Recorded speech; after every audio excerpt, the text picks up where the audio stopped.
Hey everybody. Gonna chill and play a little bit tonight.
There we go. We should now have both my voice and the audio from the game.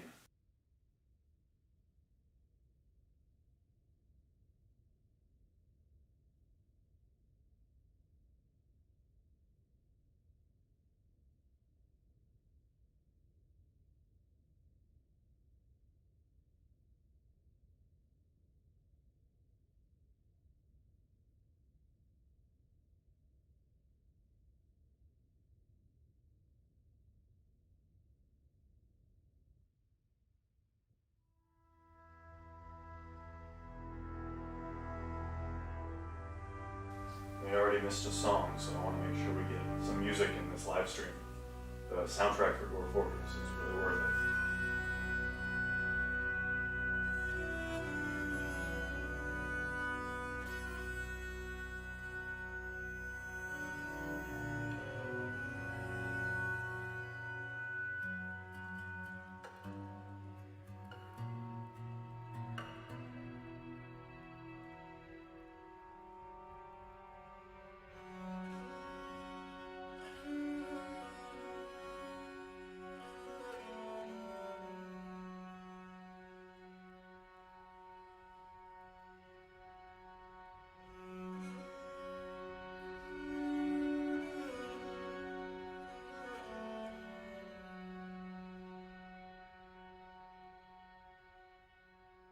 I will brag on that for a second. Look how many sword masters I have. That's 6 sword masters. So for those of you who didn't catch my last video, the idea is I'm going to play this map for 100 years. I'm coining it 100 years of dwarfitude, and we're 12 years into it, and it's going really, really great. I'm taking a lot of measures to make sure that what do I want to say? That this fortress doesn't suffer FPS death, which can happen if you do too many waterworks or if you open too many caverns. So we haven't opened any caverns in this. I want to have the big population because, you know, it seems like for 100 years you would probably want to have, you know, a king and a queen. You'd want to have the monarchs. So I want to have this be like a mountain home that lasts for 100 years. But every other thing for FPS, we're really doing our best to keep it low. And it's going good. We have axe masters, sword masters, axe lord, I guess is what they call it. Sword masters and axe lords. I'm going to take this opportunity to look at some of my best fighters and the most historic dwarves because, you know, dwarves live for hundreds of years. So at the end of this 100 years, there are going to be famous main character dwarves.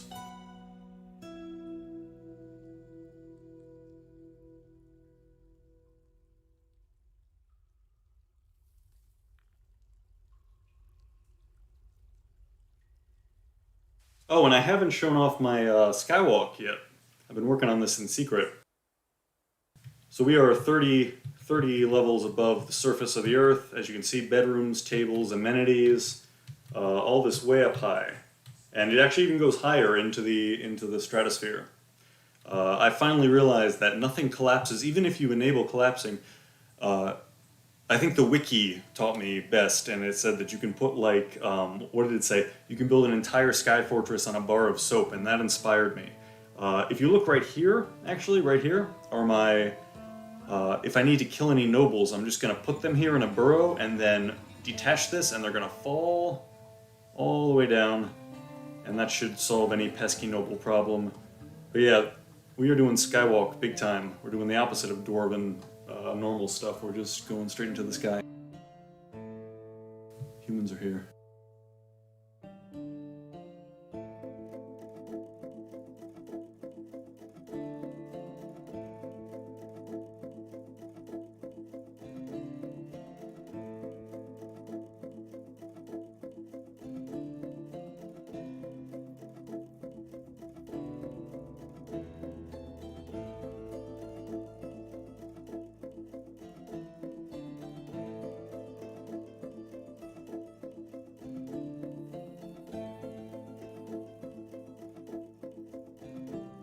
That should do it.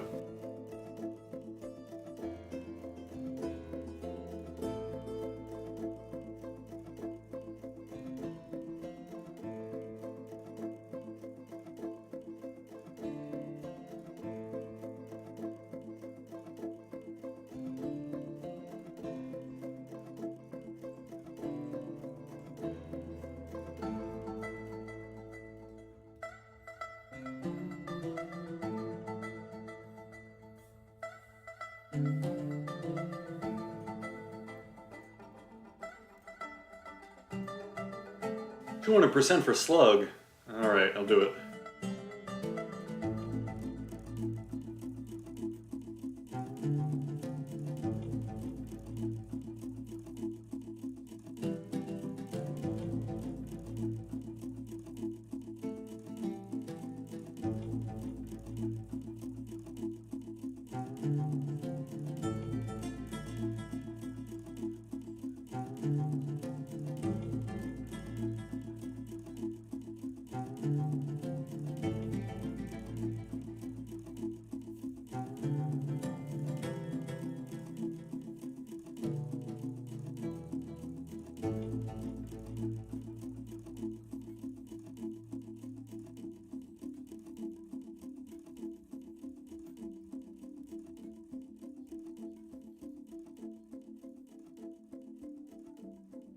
What am I doing wrong?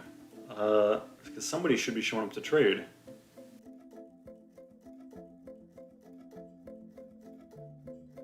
Oh, the humans just haven't arrived yet. They're still rolling up, quite slowly. Or they're moving to another trade depot that I don't remember building? Let's find out.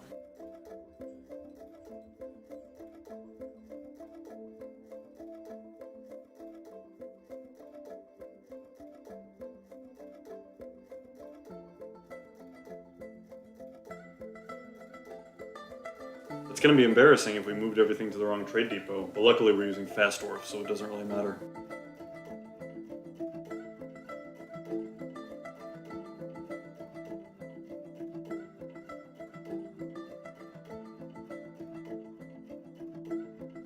Oh, are they maybe just here? No, they must be here to trade. Where's my... Something's wrong. They should be showing up at that trade depot. There we go. They were just slow.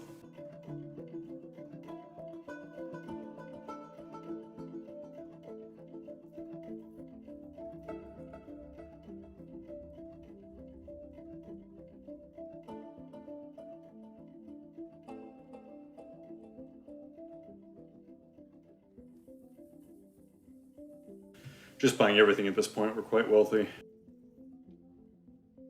Just trying to get a diversity of things.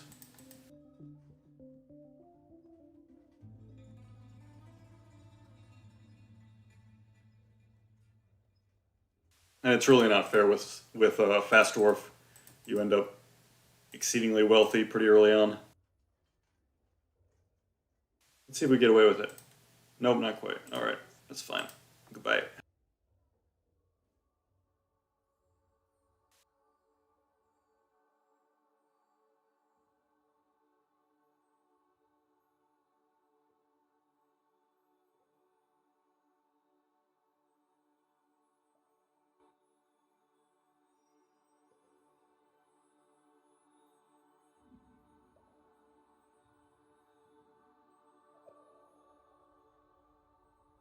Oh, but so yeah, let me give you a tour beyond the. So we have the skywalk, of course, as you can see in the mini map up in the top right there.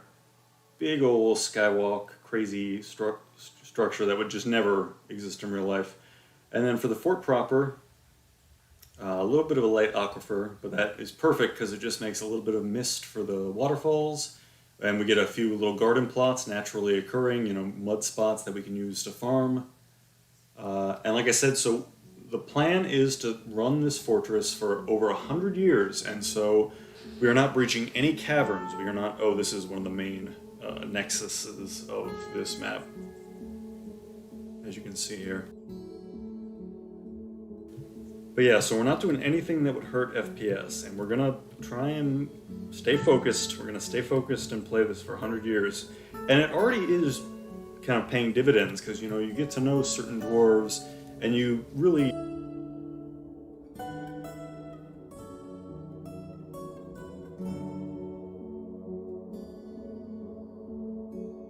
I meant to show everybody, and I forgot to hit push to talk there, so I was narrating, but no one heard me.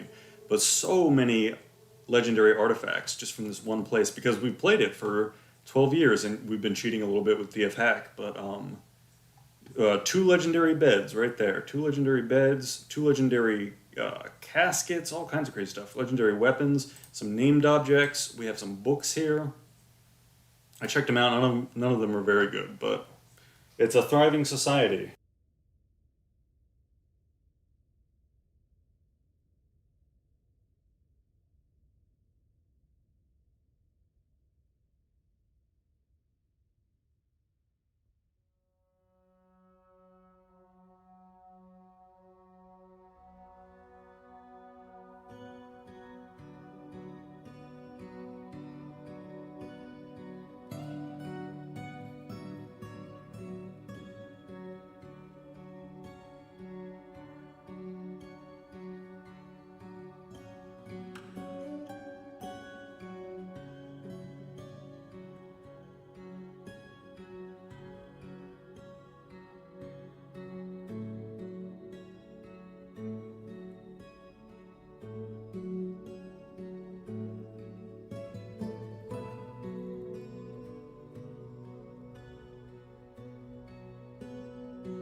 So this crow here, you see this crow? Every time I see it, I think it's a beast. I think it's a clown or a demon or something because it's similar enough. But it's actually a very friendly crow that has lived in this fortress for like the whole time, for like 12 years now. But the icon looks kind of like, you know, certain monsters. So I always get scared when I see it. But no, he's a good boy. Or, let's see. Yeah, he's a good boy. 16 years old. 16 years old, and we've been in this fortress for 12 years. So yeah, this very tame, friendly raven has been living here and living well the whole time. Actually, I'll be sad if I ever notice that he's gone.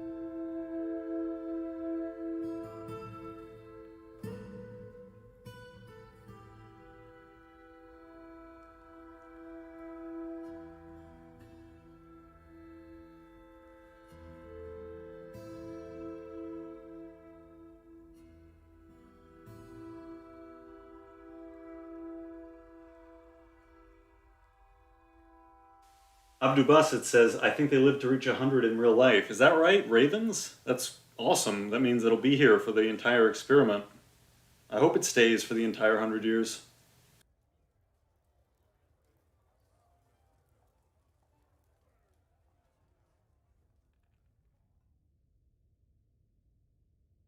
The other interesting thing is that it flies down in the depths. It prefers companionship with the dwarves, so it'll follow us down deep into the mines, which, you know, birds usually don't do. You know, there are large birds like owls and things on the surface, but this raven likes to go down deep. And it seems like actually it's about to go into the main vein that leads us all the way down to the lower levels.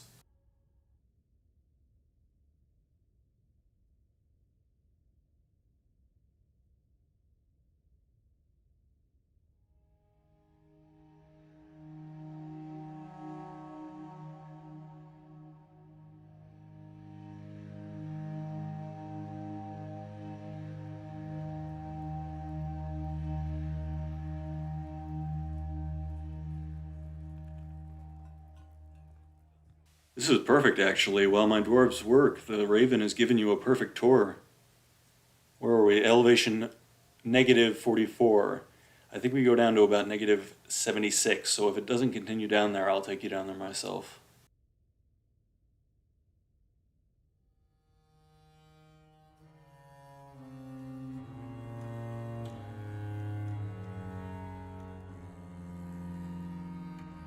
Alright, yeah, Raven's heading for the surface, so let's see what's down there ourselves. These are the depth bedrooms, and I accidentally hit something that made me scroll down. But you can also see royal quarters right here, as I'm indicating with the mouse. Very beautiful noble quarters. Let me actually show off the nobles here. I'm paying attention to detail, as you know, the 100 years of dwarfitude continue on. All happy nobles, except for I need to make some coffins for the mayor. The mayor insists, so let's do that right now.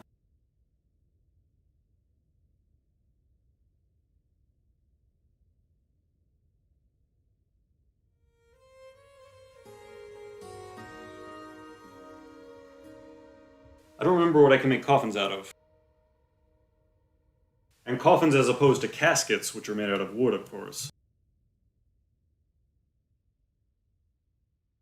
There we go, that's what I was thinking of.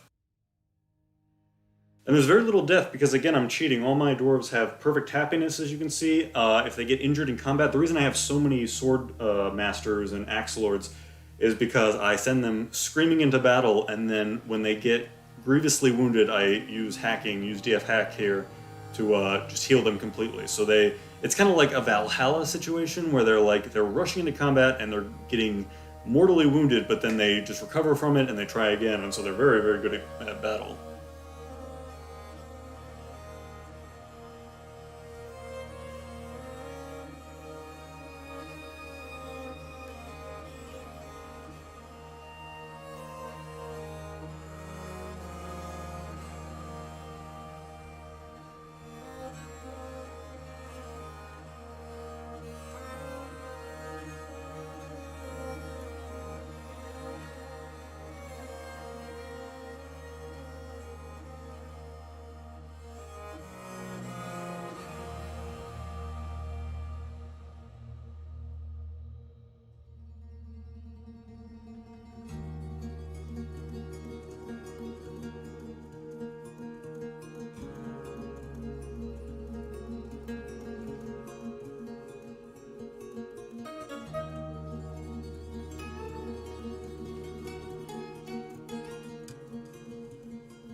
Okay, I have so many statues, it's crazy.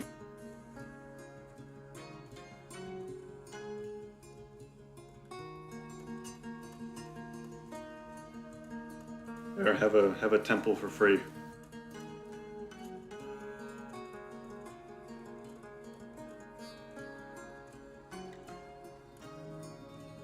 What is rotting? Somebody forgot their food there. Interesting. We're gonna have to fix that. Oh, he brought food into his bedroom and then forgot about it, which is classic noble.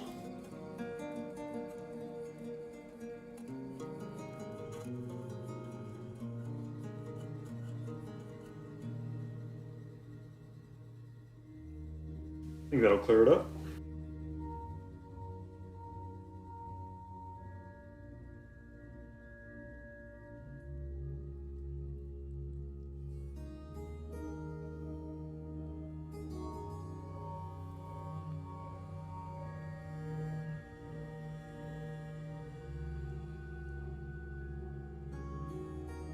Probably doesn't help that I built a fishery right immediately next to the nobles' rooms. Maybe I should break that down.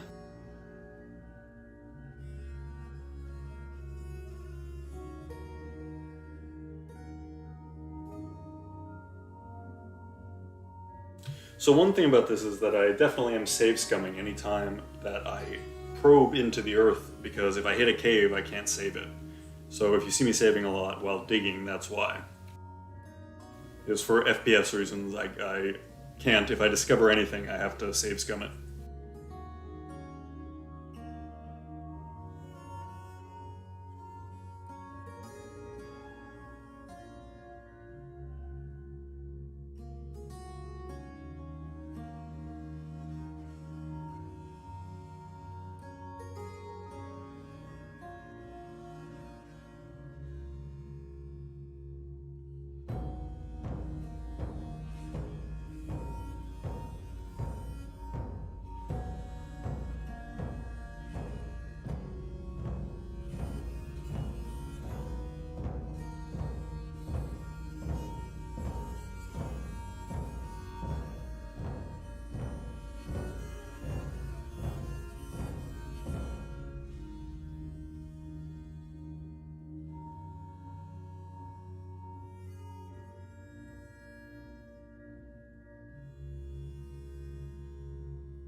Maximum music.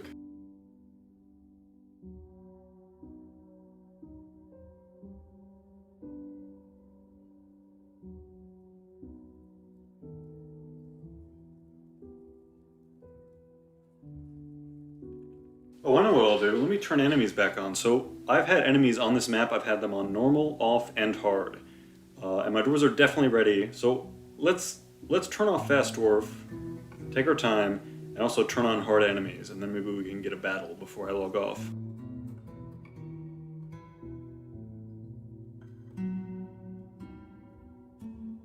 Oh no, I think I just... Oh no, I think I...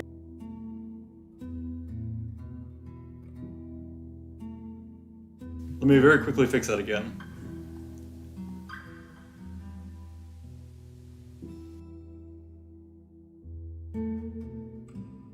I've talked about this in other videos, but this is how you cheat to make temples and guild halls less annoying to build.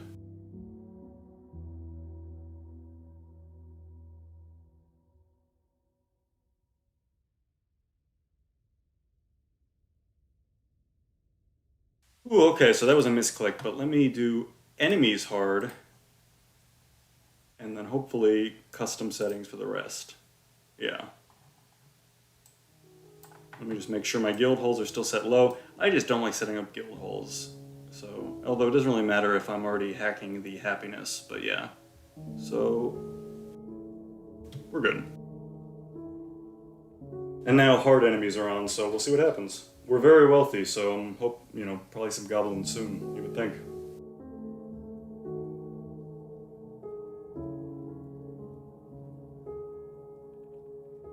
Oh, and as I said, I'm going to turn off Fast Dwarf as well.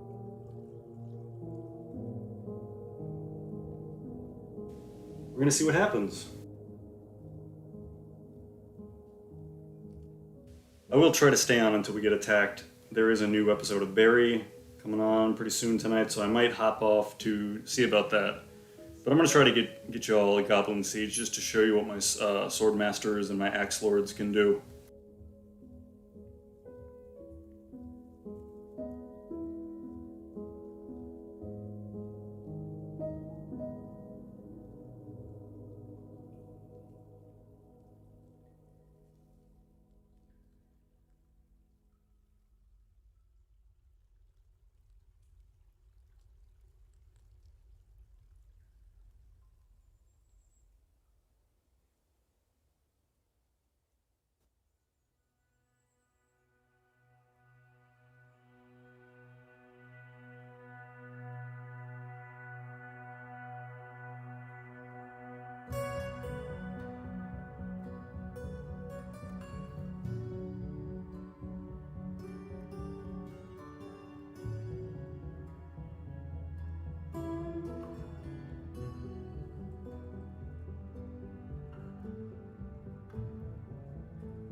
Hey, Donbird, thanks for joining. Donbird says, ahoy hoy, have you seen the flowing water glitch water reactor? Might be worth looking at for your long fort game to help maximize FPS. I will check into that. Thank you so much. That sounds great. Yeah, I appreciate the tip.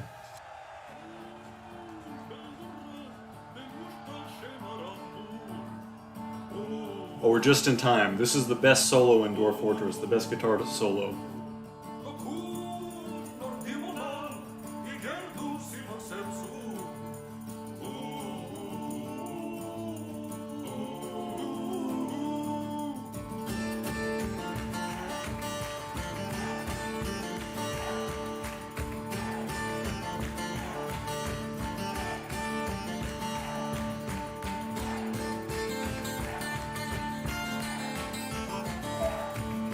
Right there, that was a solo.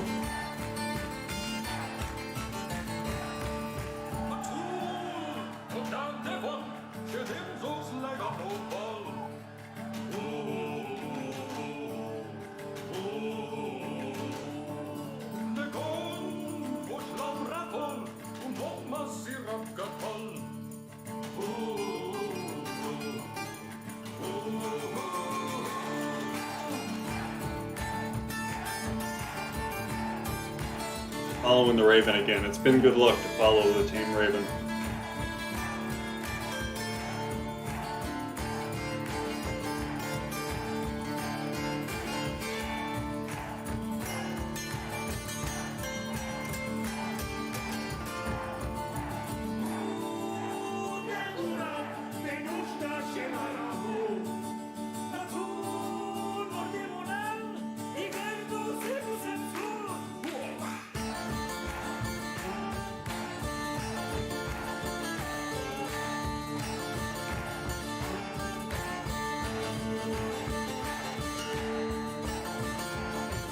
I'm actually going to take this moment, even though I'm cheating and I'm using remove stress. Okay, that's not helpful. I was going to say, let me see what my unhappy dwarves are unhappy about, but he's not complaining, he's not admitting to anything.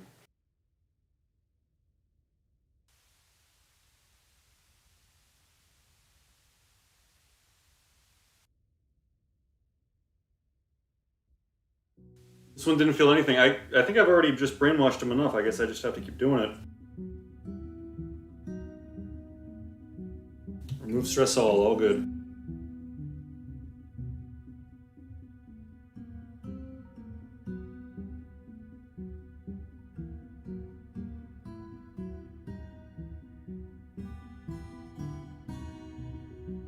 Guess we might as well build the skywalk while we're waiting to be attacked by hard enemies.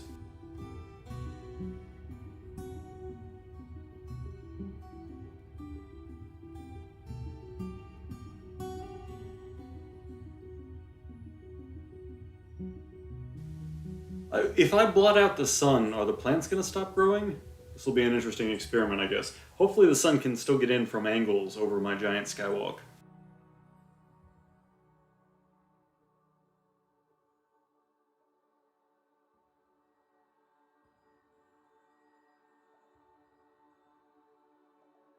And now that I figured out push to talk with Dwarf Fortress, I should be able to stream this more often. You know, I'm not always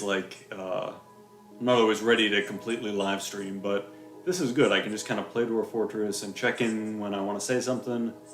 I might log off to watch Barry, I'll be real. But yeah, we can do this more often. This is great.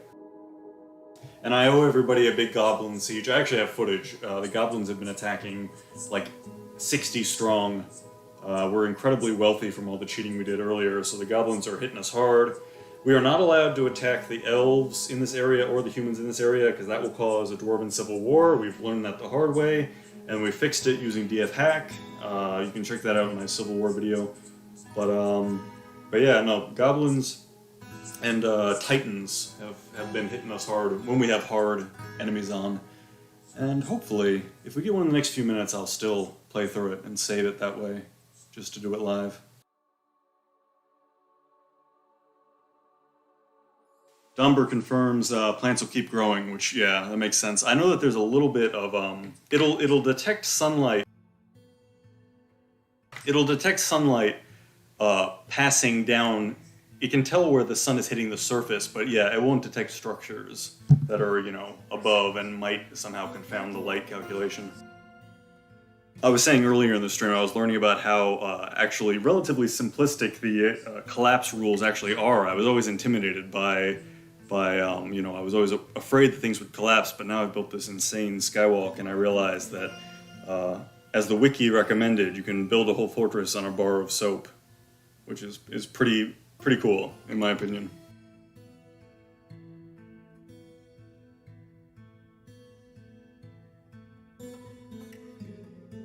And right, that's exactly right. So Donbert says you can dig down infinitely deep and floor over every level, but that bottommost level will still grow surface plants and not have miasma, still considered outside. And as a great, actually, illustration of that, I actually have something.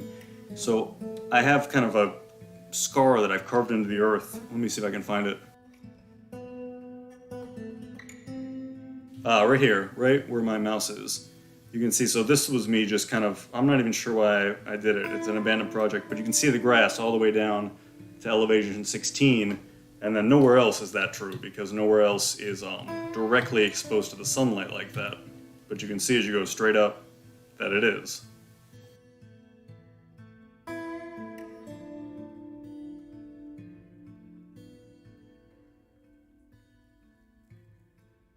And the very gentle aquifer that's dripping water down, making little waterfalls, it's perfect. Oh, this is also my pit for prisoners. Here's a little tip that I learned from somebody in this community here on YouTube.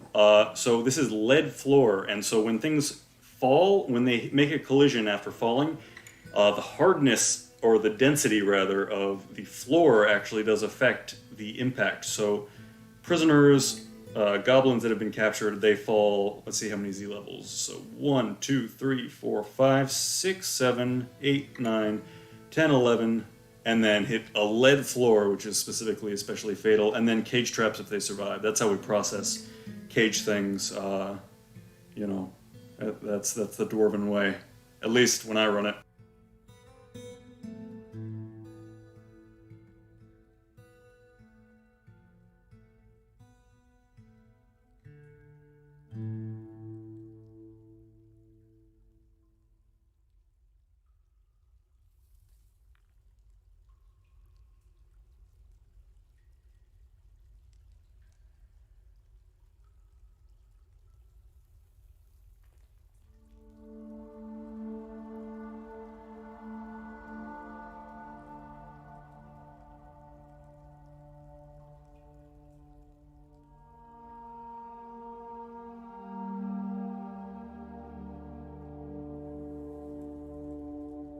Oh yeah, somebody died in my dungeon, and I'm not sure what happened. I missed whatever happened, but somebody did get murked in my dungeon, which is disturbing. And then there's royal bee jelly and goblin blood. I'm not sure what's going on. I turned my back, and some messed up stuff happened. Abdu Bassett says beautiful.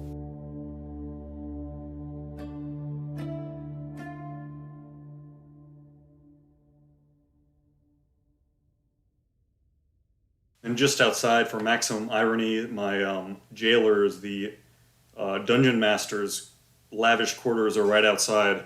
The interesting thing that I find interesting about the noble of the dungeon master is that the only relevant skill is scheming. So it really implies that like there's no honest dungeon masters. There's only like really conniving, craven personalities. That's the only requirement.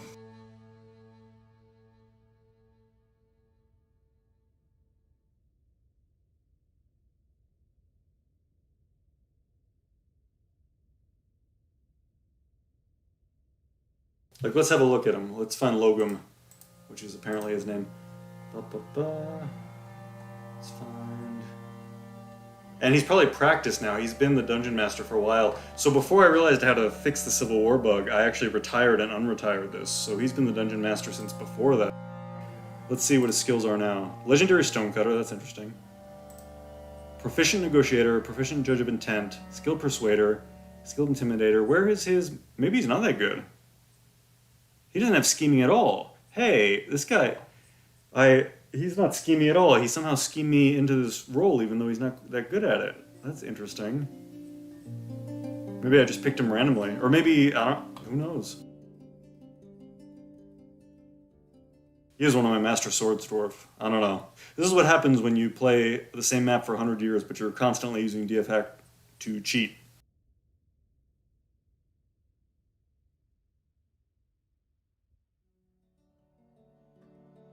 Alright, y'all. I guess the goblins aren't going to attack tonight, but I am going to go ahead and catch Barry on HBO.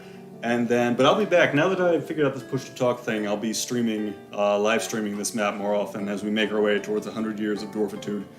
Thank you for joining tonight. Thank you for your comments. Donbert says you should try to make a gremlin mayor. That's a very interesting idea.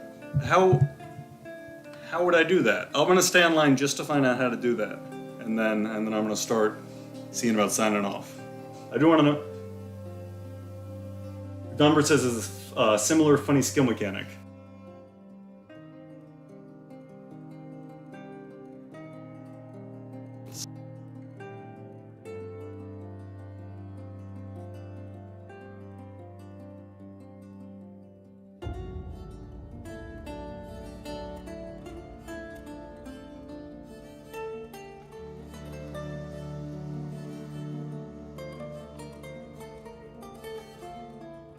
Donbert says, capture and tame gremlin. They only talk and make friends. Interesting. Interesting. I've seen gremlins. They usually run around and they pull switches and things like that. They're natural troublemakers, but you're telling me that they actually are persuasive. Okay, I'm going to look into that. Thank you so much. And Donbert says they win mayor eventually because they only talk and make friends. So a tame gremlin will eventually basically win the popularity contest that is the mayoral vote in any Dwarven fortress. That's fascinating. I will check that out. And Donbert also says, caveat, not sure if still possible in the Steam version. That's a good question. But I will look into that. That's a great lead, and thank you. You know, I'm most excited about Dwarf Fortress when there's something to investigate, so that's perfect. Yeah, and that's all I got. Sorry, the goblins never showed up, but I will catch everybody. I will catch everybody soon. Thank you for coming. And yeah, that's a great lead. Okay, gremlins are intelligent and can talk. So gremlins have social skills. That's fascinating. All right. Thank you, everybody. I'm gonna sign off, but I'm gonna do this more often.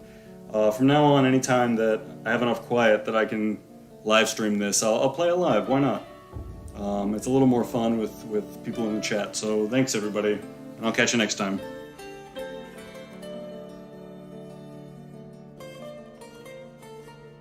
Wait, I want to get this on the record too. Somebody just jumped in. Saldad jumps in and says, "Kobold Mare, they only speak utterance." Abdu Bessa says, "Good night, thank you so much." Yeah, I'm gonna look into all the different kinds of mares. That is a fascinating rabbit hole. And maybe in my next video. That's a great idea. All right, thank you guys. Thanks everybody. I really gotta head out. So good night.